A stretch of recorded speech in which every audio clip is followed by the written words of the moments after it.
This is Ivy Unleashed, a Gold Ivy production. Welcome back to Ivy Unleashed. We are so grateful that you are here with us today. We're talking about a topic that is really ringing true for us right now, something that we want to dive into because it's weighing heavy on us. And if you are living in today's world, it's probably heavy on you too. Mm-hmm. And if it's not heavy on you, it should be, because it's something that eats up our time. It takes up our focus. It robs us of experiences. So we really want to talk about social media and how it plays into how we feel about ourselves, how we interact in the world, and dive into some research about it and give you some awesome tools that we've uncovered. Yeah, we are so excited. We also, something that's taking a lot of our time right now is training for a marathon. If you guys have been following us on social media, you know that Andrew and I are both running Austin, Texas next weekend. Not this weekend, but next weekend. Well, by the time this airs, we'll have ran it. Hopefully. Knock on wood. They'll know. They'll already know what happened. Yeah, so go check out our Instagram to see how that went. But we are right in the midst of the heaviness of it. I ran 20 on Sunday. God bless. I don't know how. Yeah. Was that the first time you've ran 20, right? Yeah. Because your previous training, you got up to 18. Mm-hmm. And then I had a vein collapse. So I was a little nervous that was going to happen. But we did it. You ran 20 miles. On a treadmill. Indoors. Yeah. I'm about to when we get done recording. So I'm just over the treadmill. I think it's probably because I'm in quarantine right now that I'm like, just get me out of the house. I want to run anywhere but on my treadmill. I'm just like. Will you run outside in this weather? No. So I have to just suck it up. Mm-hmm. But normally it doesn't bother me this much. You know, I think it might be because I don't have anything to watch right now. I don't have something that's really capturing my attention, and it needs to be high energy, because if it's like Housewives or something catty, the energy brings me down. I need like Dancing with the Stars, some type of like dance show, or like The Challenge, but that gets too drama sometimes. What are you going to watch today? I don't know. I'm not going to start the run until I figure it out, though. Tony Robbins. Oh, yes. I'm telling you. Yeah. I recorded it for a reason. Yeah. If you guys don't follow Tony Robbins, highly recommend. He is the father of personal development, and he will light you up. Yes. He's what really got me through all of my long runs, because he's all about, you want more energy, you got to move your body. It's physical. You move your state, or you change your state, create more energy. So I think you should listen to Tony Robbins. I'll try. The thing is, I like to watch people doing physical things. So we'll see. Maybe I'll do part of it with him, because I don't like listening to podcasts when I run or anything. I need to be like watching. Well, what's different is he tells other people's stories. He brings them on. He starts with someone from the Goski method, which is all about like posture and spine health. And so one guy warms up every show with different exercises. So you get a little taste of different things. Okay. Well, I'm going to try it then. I'm full of resources if you need them.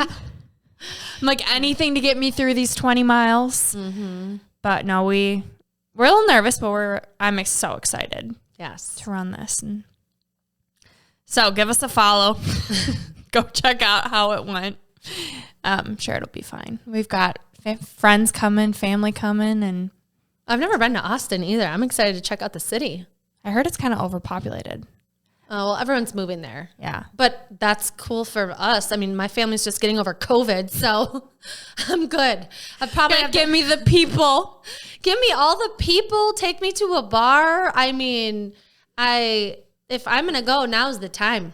What do you think your biggest takeaway from these 23 days in lockdown have been? You know, I started doing yoga every day. I needed something that was a change up from, you know, my way of being productive is clean my house, get in a run, do a bunch of Gold Ivy stuff. And I needed like something new or different that was a stress reliever. And Yoga with Adrienne's 30-day challenge, one of them, is helping me a lot. It's just something to do that's different, that's relaxing. And I'm loving it. And I think it's helping with my training because right now it's heavy miles and I'm sore and my back kind of hurts. And so I've really liked doing that. And I think honestly taking it day by day and chatting with my kids about, let's really help each other today. Like, let's be extra kind to each other, or let's give each other space if we need it. Really having those conversations, I think have helped a lot. Because you, 3 kids in here. Justin was gone for the weekend. And then you worked. So you were taking client calls. And the kids were sick. Yeah. She's a superwoman. Yeah, it's been interesting. I feel like life is all this big social experiment. And, speaking of social experiment, while I've been home with them, we've had to rely on devices big time. I needed them to sit and watch TV and don't come to me, don't talk to me, and don't look at me for the next hour because I have a really important call with my boss or my clients or meetings. And so I've really had to rely on it. And it's definitely got me thinking about how important that is, how great it is to have educational shows for them. And then how tricky it can be, because my oldest is 9 and she likes watching YouTube. And it's super hard to monitor that. There's YouTube Kids, but still, I don't know every video she's clicking on. So I've been looking into parental controls, but it's still you don't know what they're watching at all times. And one link could take you to TikTok or Instagram, and then it's, yeah. And, luckily she doesn't know the password to actually download any new apps, and she's responsible. But at the same time, she's getting close to that age where she's already asked me, when can I have my own TikTok? What do you say to that? Never. I'm like, not yet, honey. I don't know the answer. I don't know when that will be. It feels like any time before you're out of the house is too soon. But I know when she's in her teenage years, everyone's going to have it. And it's going to be a way of falling behind your social crew if you don't know what's going on. And so it's just tough. I think making sure, I'm friends with the kids' parents that she hangs out with, and that we're all kind of on the same page with checking their messages or what they're posting. I don't know how to do this. Don't look at me. I mean, when I was that age, right? So when I was in middle school, I'm just thinking of my mother listening right now, and she's probably rolling her eyes because I would get in so much trouble growing up because it was right when MySpace came out, and we weren't allowed to have it, but we did, and then got caught, come home from school, Brooke, pull up your MySpace, and about shit my pants. MySpace? Yes. I forgot about MySpace. But that was right when it was becoming a thing, and now everyone has it. And so exactly to your point, it's you fall behind, or do you take that risk of not knowing what they are watching, or they're spending so much time on that screen, and what is that doing to their brain, to their confidence, their self-esteem, their self-worth. And we're going to get into some of the research that we found because it is scary, but I think it's important to be aware and make those educated decisions.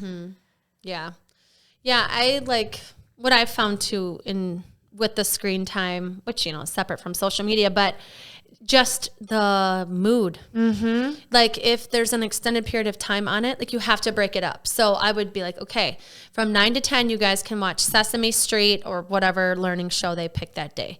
And then from 10 to 11, you're going to work on your math workbook. So it's not this hour, more than an hour at a time, because they get so grumpy, lethargic if they don't get outside. And it's been really cold. It's been negative and super windy. So there were 2 days in a row they didn't go outside. And it was brutal. So it makes me think about grown-ups. We need the same thing. I was going to say, my experience, if I'm on my phone or watching TV, right, you spend a Sunday of just binge watching, which it's also nice to have that break. But how do you feel? And it's whether you're a kid or a grown up, you need to get moving. You need to get outside. You need out of the house. It's hard when that's what our world has become. this virtual reality, and it's addicting, and it's meant to be addicting. That's the point of it. Yeah. And I'm really glad we're talking about it, because I feel this responsibility with us being on social media. We post every day. We're part of the web of what people are addicted to. Scrolling on TikTok, we post every day. We post a reel every day. We post on our grid. And, you know, Brooke and I, our presence, we really want it to be like, we give you permission to turn it off. It is there for you to uplift you and empower you to take good care of yourself. And part of that is turning it off, you know? And so we want you to tune in. We want you to like our stuff. We want you to follow us. But the whole mission of that is to find that balance of, if I'm going to look at it, I'm going to look at people that are trying to help me figure out who I am and live a really fulfilling life. And you can't do that if you're not focusing on what's in front of you, you know, and we're all guilty of it. And I don't want anybody to feel bad, but I do want you to feel like there's some urgency to pay attention, to notice, to dig into how many hours am I on this phone. On Sunday, when you get your screen time report, look at it and beat it next week. I feel like if we don't pay attention to this now, there are going to be some significant effects on us, on the length of our life, on our physical health, our mental health, our emotional health, spiritual health, you name it, and our kids. I just feel like we've got to talk about it and act on it in some way, you know, and it doesn't have to be anything big, but I definitely think we need to dig into what the research is telling us so that we can know some facts, we can break this down and live a bigger life that's more focused on what's in front of us. Preach. Preach it. No, I love that. And, you know, the reason that we're talking about it is because it's something that we are trying to navigate as well, right? We are posting on social media. We are active, and we want to use our social platforms as a way to empower you and to make you feel that agency over your health. But as we are spending so much time, we do get caught up in it, and we have to take that step back. And so we have put things in place that we're going to share with you today that have helped us, that the research shows helps. And although social media and your phone, you know, it's addicting, dopamine hits that we'll get into, but there are settings that you can use that help tremendously. And so should we get into the research? Yes, please. I don't even know what you're going to tell me, but I'm excited to learn. Well, for those of you who don't know, I am obsessed with mental health because of my own experience, right? Gut health, your brain, gut axis, they are linked. And so I started developing severe anxiety and depression, and I never had my whole life. And I'm like, I know it's because my gut is off. And come to learn, yes. And so I feel I get pulled back into that negativity when I'm on my phone too much. And it's because it is addicting. You see things, that comparison rolls in, you want, and then if you're like me, okay, they look good, I want what they're wearing. Okay, open up Amazon, quick purchase, instant gratification, another dopamine hit. And so it's breaking that vicious cycle. And when I am in that cycle, I'm not conscious. I'm mindlessly scrolling. And so that first step is to be conscious of what you're doing. And a lot of times we're not. And that's what the research shows. And they want you to not be. They want you to have that instant gratification, those quick dopamine hits. I'm sure a lot of you are familiar with The Social Dilemma on Netflix. If you are not, highly, highly recommend watching it. It's scary. It's terrifying knowing what they're doing and how it's affecting our brain. But it's empowering to know that you feel this way for a reason and there's something that you can do about it. And so just a little background information for those who haven't seen it. Basically, they interviewed a bunch of Silicon Valley insiders, so people from Twitter and Google and Facebook, and really talked about kind of the algorithm that they use on how to make it addicting and all of these psychological problems that have emerged from social media, from when it first started to now, what they're seeing, right?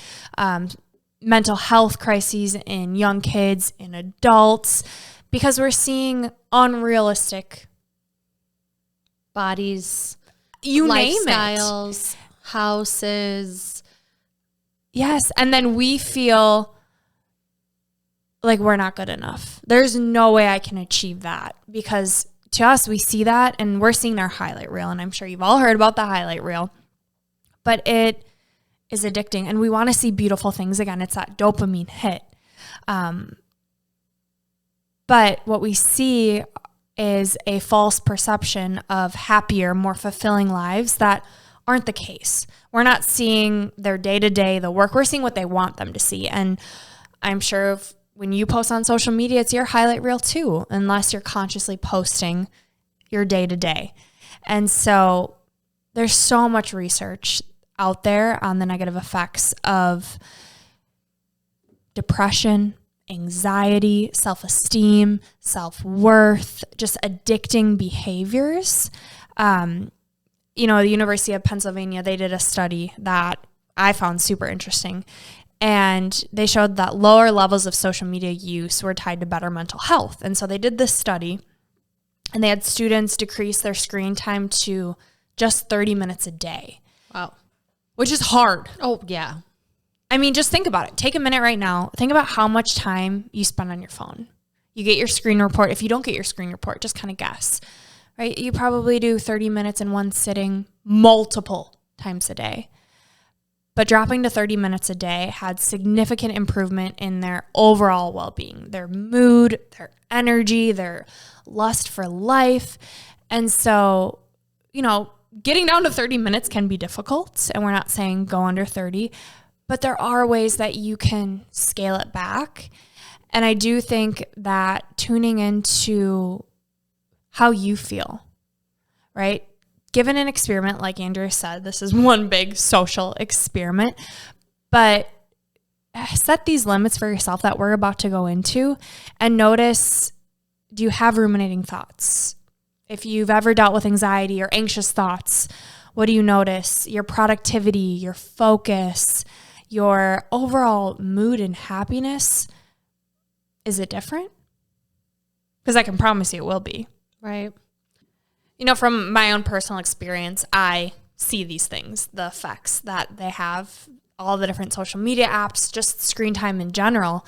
But as I was doing some research to find what is the average amount of time spent for just Americans, and over 2.5 hours a day. Just on social media. Just on social media. Yeah. And that's not even including everything else you do on your phone, like texting people. Calling. Yeah. FaceTime. Yeah. Just on these social media apps. So think about that. 2.5 hours that could be spent moving you forward. I think about our clients. I mean, the biggest excuse in the book, hands down, is I don't have time. Yeah. And it's like, I know that in general, at least 2 hours of your day are on social media. Like, when does that happen? I love that you said that, because one of the things that all of our clients talk about in addition to time is sleep and energy. And one study on Psychology Today showed that heavy usage of social media and digital devices, especially before bed, can negatively affect the quality and quantity of sleep, which can contribute towards headaches, migraines, problems with vision. And so it's that blue light, but it's also addicting, those dopamine hits that stimulate your brain and the pathways of your brain to wake up, and it's not ready for sleep because you're giving it these cues of, hey, it's time to wake up. Or it's time to be active and stimulated. Yeah, and if you wake up in the middle of the night and you're grabbing your phone, also doing the same thing again, you're re-stimulating. People are like, well, I couldn't sleep, so I grabbed my phone. I mean, it's easy. It's right there. So we have tips to kind of walk you through how to, take some steps in a direction that's going to help you. And if you think about sleep alone, just one goal around better sleep. Sleep affects everything. It affects our energy and our mood. Two things that, I can't think of any bigger reason to focus on quality sleep, right? And so, people talk about not having energy and not having time. Well, if you have a full night's rest and a clear mind, you're going to know what you want to do with your time, and you're going to be more intentional about it. Mm-hmm. If you're spending 2.5 hours on social media, what if you were just to take a fourth of that and dedicate it to pursuing a goal or a dream or time with your family or something that actually fills you up? Mm-hmm. How much different could your life be? And what's kind of cool too is if you set this goal of, okay, I know this time of day I definitely scroll. I'm eating my lunch. I'm whatever it is when you do that, saying, okay, just 10 minutes. I'm going to dedicate to making a list of a few things I want to do, knowing that you're creating a better life for yourself just by setting the phone down and then setting some goals and thinking about what you want to do with your life. 10 minutes. I mean, of 2.5 hours. And something that's tricky, you know, anybody listening that's a business owner and social media is part of your business, it's tricky because, you know, Brooke and I, I'm sure, spend that amount of time on social media too, especially because creating a TikTok takes forever. Like sometimes it's like, it's only 10 seconds, but I spent like an hour on this thing. And it gives me the pop-up of your time limit's reached. I'm like, but I'm working. Yeah. So it is hard if you have a business and you're doing social media because you can always justify it, right? Oh, I'm doing research. I'm looking at, you know, this, or I was checking to see if I had any messages or whatever. And so Brooke and I definitely have to create some boundaries too around it. And we're always trying to figure out what that looks like and noticing, wow, I'm off today. I probably spent too much time on my phone. I didn't move my body. I'm curious, you being a mom, because this is something I get from my clients all the time is, you know, I get the kids to bed and I finally have my me time. And that's my time to scroll on my phone or watch TV. And that's my me time. What do you say to that? Well, I say that's valid because you do need me time. And I think about what, you know, is that what you enjoy doing the most is typically what I ask. Because you told me you also like doing this, and this. When would that fit in your day? Because it's not in your day. Where could that fit?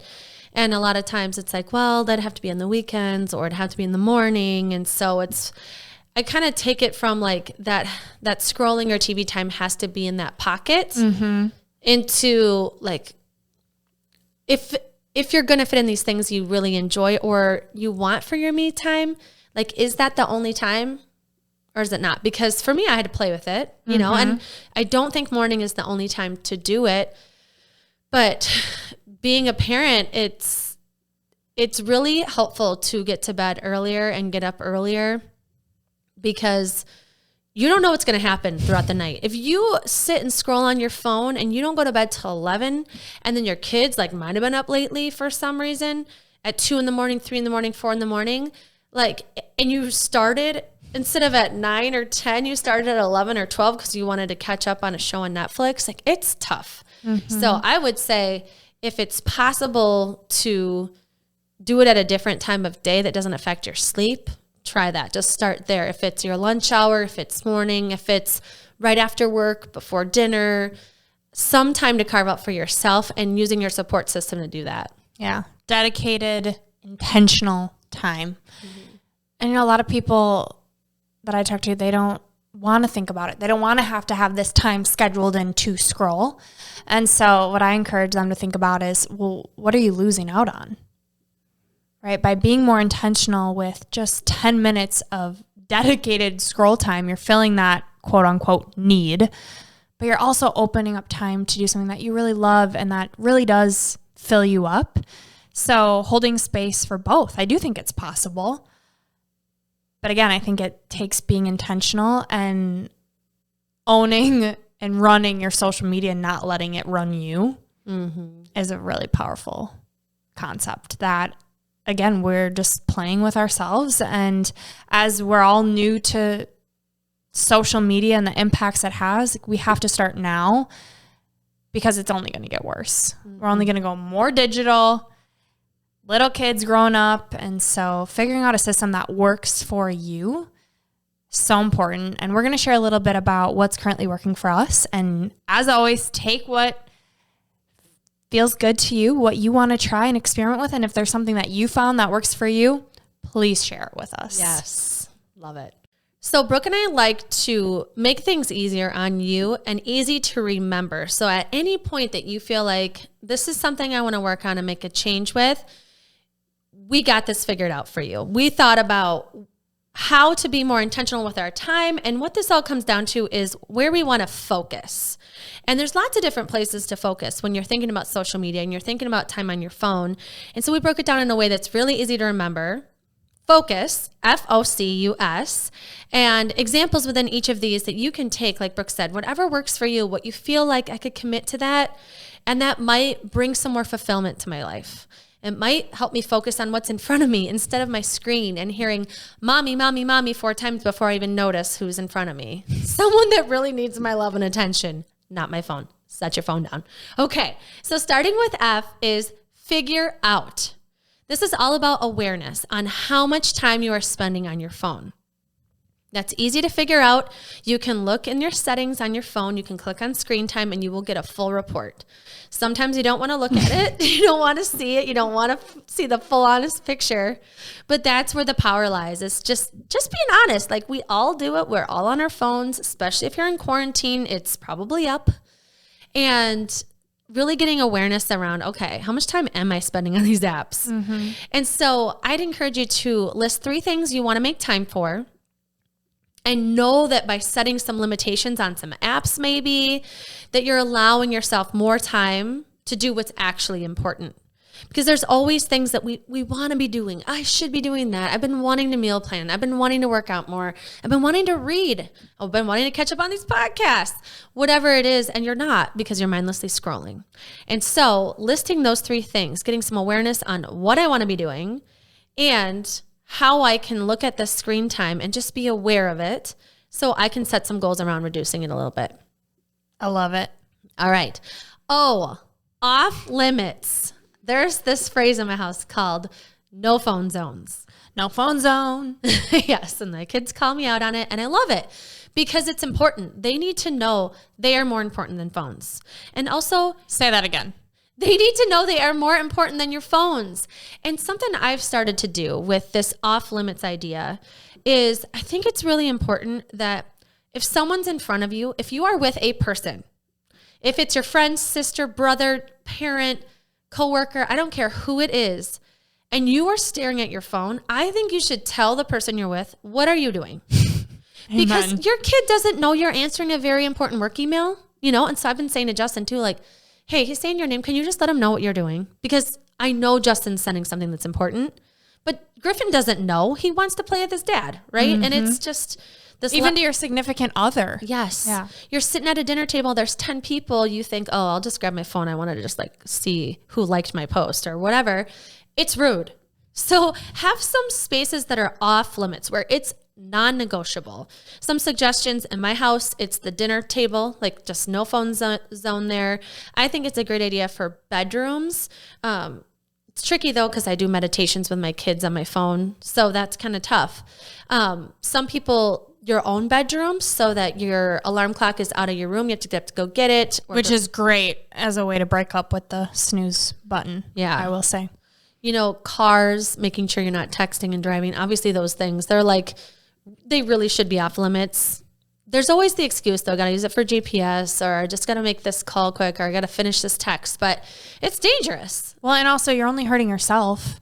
Mm-hmm. We're not telling you can't have your phone in your bedroom, but if you didn't, what more could that open up? Mm-hmm. Right. And what message are you sending to the people around you with your face buried in your phone? Even if it's for a second, it's just saying this is more important than time with you. Mm-hmm. And we all do it. And I think if we all made an effort to just set it down or out of arm's reach, we have a habit, right? It's in our back pocket. It's on the chair. It's on the desk. It's next to us. I mean, another thing I've been doing is when I'm working, I'm like, okay, for this next hour, I'm going to put my phone in another room. Mm-hmm. So that I'm not just checking. That whole hour is dedicated to the work that I'm doing or something I'm creating. And so I think it's important to have off-limit spaces. Next up, C is for confidence check. Ooh. You have to know how your self-esteem and confidence is getting affected by social media. And if you feel like it's not, you're wrong. Because you just are. Well, and maybe you don't notice it because you're following the right people, right? That are lifting you up, that you do feel like you can still have your authenticity and you're not comparing. Checking in with how you feel is so important. And if you are comparing and if you do feel jealous, well, that trigger is trying to tell you something. And that's something I've been working on is why do I feel this way when I watch their posts? Why am I jealous? Well, because they're doing something I want to be doing. Okay, what can I learn from that? What's tricky though is you're in a certain space in your healing journey. And when I say healing journey, like Brooke has healing her gut. We're all in a healing journey. We are all healing from trauma growing up. We're all healing from something. And I think if you know you're in a spot where you're easily triggered, unfollow. If you feel like you're, okay, like Brooke is following people to inspire our business and sometimes gets jealous. It's a little different where she's like, oh, let me investigate that jealousy. If you feel like you're in a spot where you're like, I will never have that. I will never look like that.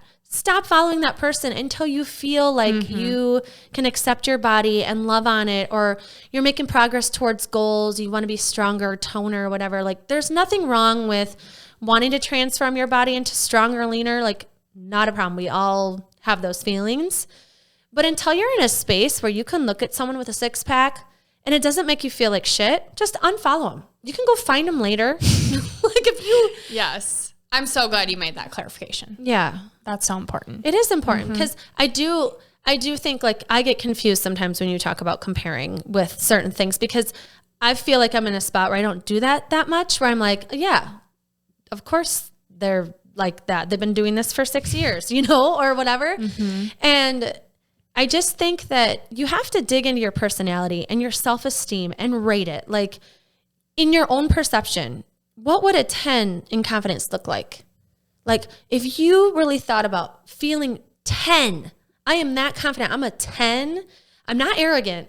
I just know I look good, or I just feel good about that. Like, where are you compared to that? And how is social media helping you or hurting you? And what adjustments can you make? Do you need to delete an entire app for a while? Do you need to take a full social media break? Digital detox, baby. Yeah. Do you feel lonely? Do you feel anxious? Do you feel negative? I mean, maybe take a day where you spent a lot of time on it and write down, top 3 feelings. Focus on a day where you really got outside and you really spent some time with some people. Write down your top 3 feelings. Just start to notice what it does to you. I mean, this research is based off of a lot of studies, Like, you are not exempt from this. It's going to hit your self-esteem and your mental health. There is no way around it. So check your confidence, see if your energy is depleted, see if your peace is getting disturbed, and start to make some adjustments. Beautifully said. Thank you. You is upgrade your choices. So Brooke and I really like the idea of conscious following. So you may have started following someone 5 years ago and they're still on your list. Just every once in a while, just uncheck some people that bring nothing to your life. And so something I like to think about too, when you're thinking about upgrading your choices, is your values. What are your top 3 values in your life? So for me, it's faith, it's adventure, and it's Brooke. And the third one's connection. Those are like my top 3 things, right? And like I could probably justify connection with anything on social media, but do I truly feel a connection from someone influencing me to be more connected to my circle? Adding value. Yes. To you. Yeah. Yeah. And so what are your top 3 values? And if the person you're following or business you're following does not represent at least one of them, then just get rid of them. Delete an app that doesn't align with your values. Just upgrade. Where can I just make a small upgrade? And something that I do that upgrades my life is let's hear it. Because you have to text me Snap because I don't have any notifications. The only notifications I keep on my phone are text and email. Just because we have important guests that are emailing us, I want to make sure I get back to them quickly. But I don't have any notifications for any apps. And that upgrades my life because it's less decisions I have to make. It's less guilt I have to have for clicking on it when I should be doing something with my kids or around my house or fitness-wise or adding to that time on my phone. And so that's a way that I've upgraded my choices on my phone. So whatever that looks like for you, just upgrade. Once a week, make an upgrade. Not getting constantly zinged to look and say, hey, look at me, look at me, look at me, look at me. it's that, what could that be, that we need to look at it. And so that's an awesome way. Something I want to add too is if you don't want to unfollow someone because of whatever reason, you can hide their profile. It's so interesting. I think with friends, we don't want to do it because we don't want the friend to know we aren't looking at their stuff or we don't want to see their stuff. But why do people do that with someone that they don't know? Like, why wouldn't you just unfollow? Don't really know the reason behind it. Maybe they want to come back to it later, or they don't want to forget about them. But just knowing that it is an option. Yeah. That you don't have to completely remove them. If you want to work on yourself for a little bit, take a digital detox from a specific profile, just hit hide and see what you notice. Yeah. It's interesting. It's nice too that there are these options of setting limits on specific apps. So I don't want to get rid of Instagram, but I only want to allow myself an hour a day. So I put a limit on that. And what's nice too with those limits is you get a ding basically, like, oh, time's going to be up in 10 minutes. Time's going to be up in 5 minutes and a minute or however that goes. But you can bypass it. So it's not like you're going to get taken off the app. Just adding some friction. Yes. Making you aware. Yes. That's So really what I think that's important. I think some people think if you put time limits, you're donezo. All right. And then the last letter of focus is S, which stands for set a bedtime for your digital devices. So as Brooke said earlier, there's so many studies around the blue light, what it does to your brain. And it's so important that your brain has some time to shut down. And so literally saying, phone, you're going to bed at 9, or whatever time, aiming for 1 to 2 hours before bed. If you feel like that's overwhelming and unreasonable, start with 10 minutes, start with 20, work your way up to whatever feels like an improvement and doable for your life. Also, we live in a world where we are constantly being bombarded by information. Our brain is trying to process what makes sense, how to protect us, and it's working really hard. And so it may sound silly, but just having compassion for what your brain is going through while you're looking at that screen and knowing like it needs a break. If you feel overwhelmed in any area of your life, your phone isn't helping you. And I do acknowledge that your work is on your phone, being a parent, like you can't not have your phone, but there are ways that you can be smart and diligent about it so that it is serving you, because social media, our phones are an awesome tool, but that's what we need to use them for, to help us and not hurt us. Right.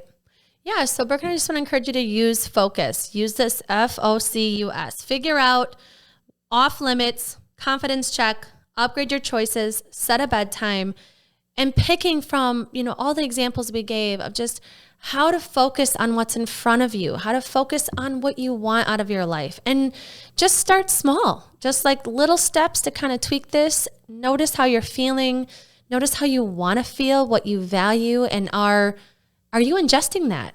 Are you taking that in from social media, or do you need to do some upgrading? Yeah. Are you feeling depleted? And what can you change to help fill you back up? And from the hundreds of clients that Brooke and I talk to every single week, we know that energy is a problem, and this is something that we can all work on. As Catherine would say, this is what we call an energy leak. Yes.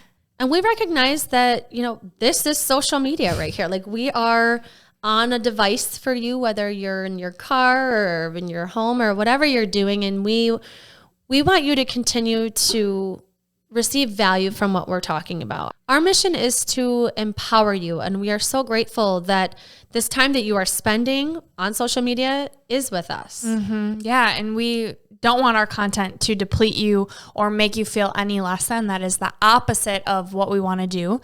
And so know that we are grateful for your time, your energy, but we also understand that if you need a break, please take it.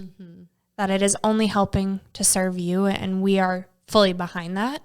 And if there's anything that you're doing that is helping, again, share with us. We would love to know. If you want to connect in other ways, we are on social media, but you can find us through our website. There's so many different ways to stay connected, and we don't plan on going anywhere. So if you need a little bit of break, take it.